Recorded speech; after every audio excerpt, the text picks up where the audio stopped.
time has arrived for us to stand down and to start giving Gervonta Davis the love and respect that he deserves. This brother is elite.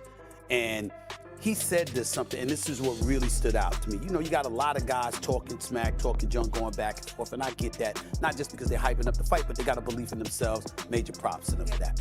Gervonta Davis looked him in the face weeks ago. He said, I'm telling you right now, you ain't ready. Yeah. Okay? You're not ready yet. He said, you good, but you're not ready. Yeah. He said, and he went just like this. He said, you really, really should have waited because I'm going to take you in the deep waters, and you ain't ready. Gervonta Tank Davis, let's make the fight happen, man. I'm tired of tweeting. I'm tired of talking about it. Stop ducking me and let's make the fight happen, man. Mike Tyson pointed out that Gervonta Davis handled taller opponents by using powerful jumping attacks.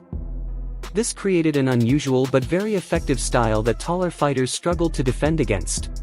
Very comfortable fighting taller people because when he fights, he catapults himself, he pushes himself in the air, so it makes it very difficult to stop his attack. Because it's very awkward when you're in the air. Normally you have no power, but the way in which he catapults himself is almost like a gun being fired at you. And he flies right into you with every ounce of power he has. Stephen A. Smith said he wants to see Gervonta Davis fight Shakur Stevenson and Tapamo Lopez. He also called Davis the best fighter in the world in his weight class.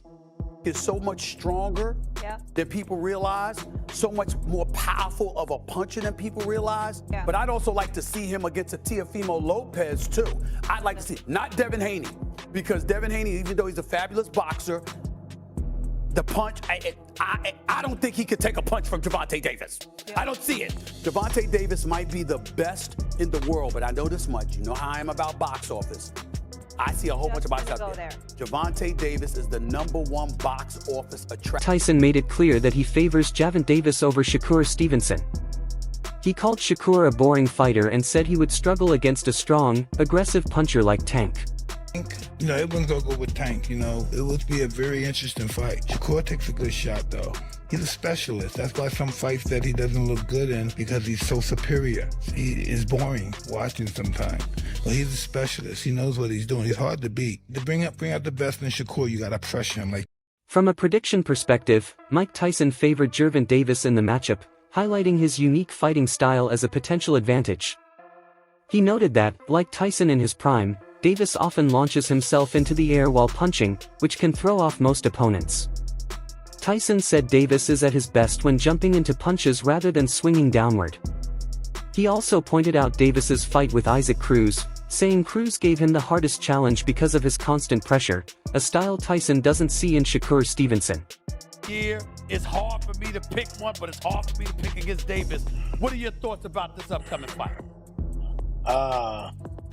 See, I kind of lean towards Davis a little because of his style of fighting and what makes him different than most fighters that I once did is when he punches, he catapults himself in the air. And normally in the air, you're out of position, you have no leverage. But for some reason, myself and Mr. Davis, our best point is when we're leaping in the air, like being catapulted to punch up, because he's not much of a guy that punches down as we slow it. Gervonta Davis felt that no matter who he beat, there would always be a new challenger waiting. He knew that his work in boxing wouldn't be over until he decided to retire, plus. But it seems like you always gotta prove yourself. Do you feel like that? Like everybody always say, oh, this is the one. This is the one right here. Yeah, I mean, and they've been saying that for what, the last 10, 15, 20. This the one. I think I got to a point where when Floyd was so high up on his game. Not saying I'm so high up on my game, because I still got work to do. Right. But I feel as though I've reached that stage where it's always gonna be the next person.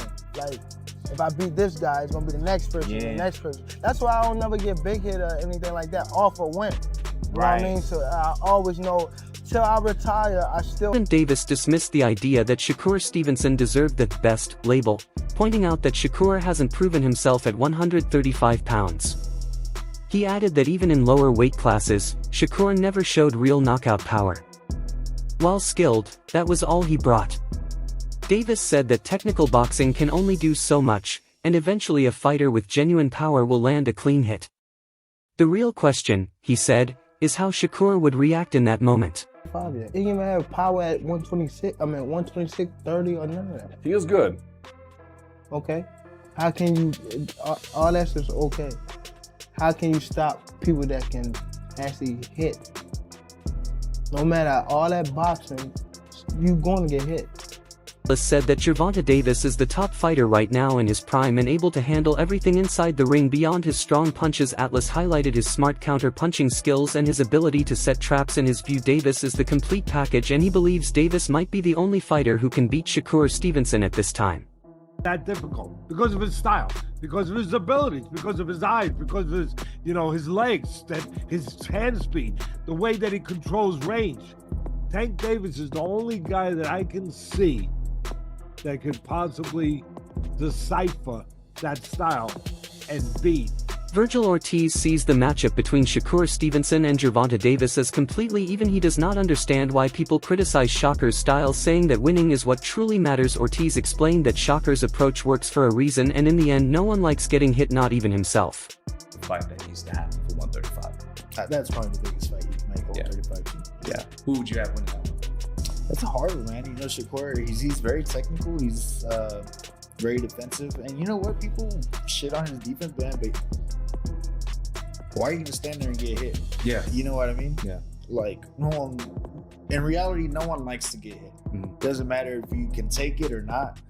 The point of boxing is to hit, not get hit, Yeah. Gervonta, he's obviously, he's Gervonta. I don't really have to explain why I think he's good. It's just both styles. I would like to see who's the winner of it. You just being a boxing fan, we want to see who's better. Same. I mean, again, like you said, Tank's power matched with Shakur's defense. It's that classic clash.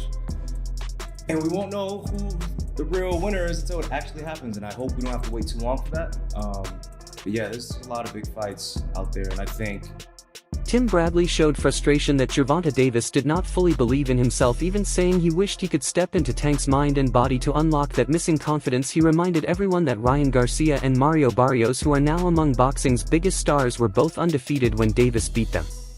Tank, man, I wish I was in Tank's body. I wish I was in his damn mind, dude. For real. You guys gotta understand that last week, two dudes we've been raving about for the last week and still continuing on. The dude that's in the headline right now, Ryan Garcia, guess who knocked his ass out? Tank Davis. The dude that he just fought, Mario Barrios, that he couldn't get rid of, guess who knocked his ass? Tim Bradley urged Gervonta Davis to take more risks and face top-level opponents. Bradley believed that by testing himself against the best, Tank could improve his level, stand above the rest, and prove that he truly belongs among the elite. He took the chance. He took the chance. Yeah, he took the risk. He bit down. Boy, tell me why that boy went out there and showed the hell out. 14U. Playing 14U, boy, is 12 and under. Cold. Scored and everything. I looked at him, he ran by me on the sideline. He put the deuce up and he knew he belonged. But he would have never known that if he didn't take that damn chance and take that risk. He was only losing.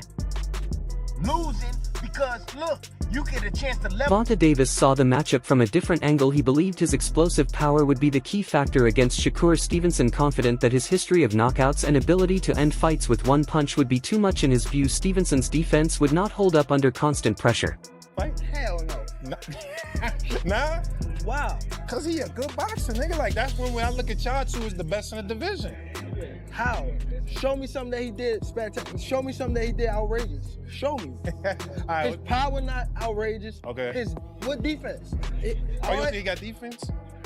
He just jumped back. You never see him slip no punch. You never see him slip no punch. Go look at him. You see him back up from a lot of people. Back up, move around. He don't got no technique. And his offense is the same thing. If go look at his fights. So you I feel probably like pin that's him on easy game. Yeah, but you feel like Regarding Gervonta Davis's future, his coach Kenny Ellis remained unconcerned about the rumors. Ellis emphasized that their only duty was to fully support Tank without any doubt or hesitation. I can only support, Does that excite you knowing that, we still in the runnings to you know, create our legacy. Still. I mean, I'm just going to support him. You know what I mean? Whatever he do. You know, if he say he's done, I'm going to support him. Mm-hmm. If he say I'm coming back, we just get him ready, you know? Get him ready. 100%. That's all we can do. Exactly. It's not rocket science, man. People make it bigger than what it is. It's not rocket science. It's just boxing, you know? Mm-hmm. Every fighter gonna go as far as they go. Something gonna stop. So. It is what it is. Richardson Hitchens found himself in the middle of Gervonta Davis and Shakur Stevenson, two fighters he has real history with. He remembered sparring Tank for free in the amateurs to help him get ready for the Pedraza fight, expecting nothing in return. At that time he did not understand why Tank valued it, but now as a pro it makes sense. His only wish is that if they ever fight, the better man wins safe. Good with Tank. How did it feel being in the middle of that war? You know, Shakur and Tank knew each other since kids, but they really wasn't like friends like that. And we really helped Tank for the Pedraza fight. He was like, he took us like in, like, damn, like these young boys sparring me for free. You know, like you're a champion, you signed to Floyd, like you could be giving us a few hundreds or something. Like we're giving you unlimited rounds. There was time people take off the belt, like we giving you like rounds for your first championship. We're still amateurs, and he kind of was like. He appreciated that, and I never understood why he appreciated till now. Like, when I'm a pro, I'm champion, I'm like, damn, I gotta pay guys for sparring. Like, we're box for free, Like, so it's like, Tank, when the spar, we'll be in the gym, but we've done spar Tank at 2, 3 in the morning, helping him get ready for the Pedraza, you know what I'm saying? Like. So how did that feel, though? You in the middle of that, they beefing with each other. And... Oh, yeah. It was like, it got weird, because I always knew, like, these two dudes is gonna be, like, it. From, like, 2017, when they spar, I'm like, these two dudes just, like, I know, like, they're small, like, I know the skill set, I know the generational talent I'm, around, I'm witnessing. And we was in Houston one time, this was before Shakur moved down to Houston, and like, I got them to chop it up. Like, I told them, like, Shakur, pull up on us, we bowling, like, Tank here, like, y'all come chop it up. They chopped it up, we kicked it for like a few days, everything was cool, then shit got sour again. It's like, to me, I look at it like this, like, I don't care for y'all beef. Like, at the end of the day, we all come from nothing, we all come from making no money. We blessed to be in this position. So to me, it's like... Gervonta Davis talked about his nickname Mo Calvin, explaining the meaning behind it. He shared that he has Calvin Ford's name tattooed on his body as a lasting sign of their bond. Davis also spoke about people who do not understand their relationship, saying that outsiders only see what is on the surface. At DC, they call me Mo. Calvin is Calvin, you know what I mean? I got Calvin tatted on me. Calvin ain't going nowhere. Y'all don't even know Calvin for CCO. I know Calvin, you know what I mean? I don't know. Calvin's pop. He ain't going nowhere. I got that nigga tatted on me. This shit, loyalty over everything. Just, you know?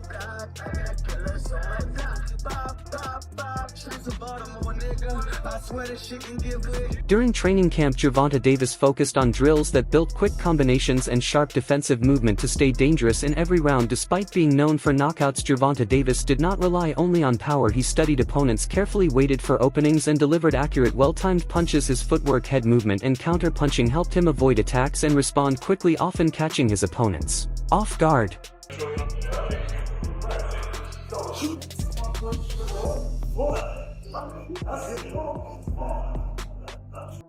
As the discussion continued between fans of Shakur Stevenson's skill and those supporting Gervonta Davis's explosive power, one thing became clear: a fight between them would decide everything. Davis relies on his knockout power and ring intelligence to break any defense, while Stevenson's supporters point to his ability to control top opponents. Until they face each other, the boxing world can only guess, but if they meet in the ring, the sport will finally get the answer it has been waiting for. Alright everyone, stay tuned for the latest in boxing news, highlights, events and stories. Subscribe to Glovelard and turn on notifications so you never miss an update. Be sure to watch our other videos too. Until next time, take care and stay safe.